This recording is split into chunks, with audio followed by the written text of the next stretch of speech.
Number of people claiming, for example, universal credit. We saw at the start of the month up by nearly 2 million. Can your department cope with what's going on at the moment? Yes, and my civil servants have been absolutely amazing in stepping up to help people. Many people who've come to the benefit system for the first time, and those payments are being processed, those claims are being gone through. But I think so far the employment stats really are indicative to the end of March, and we won't have the more detailed understanding for about another month. So at the moment, the universal credit claimants is where we're focusing our interest.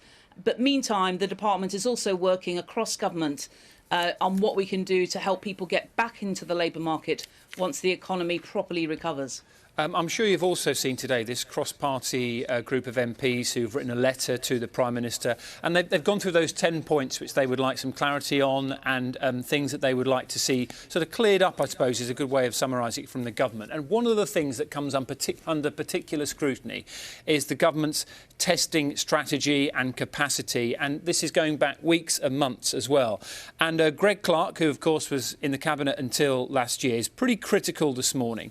Testing capacity is the quote from the letter, has been inadequate for most of the pandemic so far. Is he right?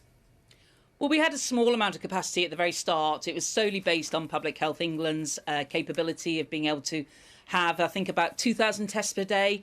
At the time, we had to prioritise where that testing was going, but we've been able to bring in more capacity, particularly through the private sector. So the Health Secretary did achieve the government target of 100,000 actual tests happening by the end of April, and the Prime Minister's been clear we need to try and get that up to 200,000 quickly. Can I pick you up so we had little capacity early on.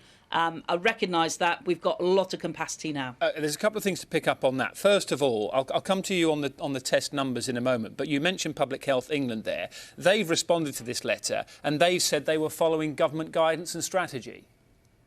Well, early on, as I say, we didn't have a lot of capacity. It was limited solely to the capability of PHE.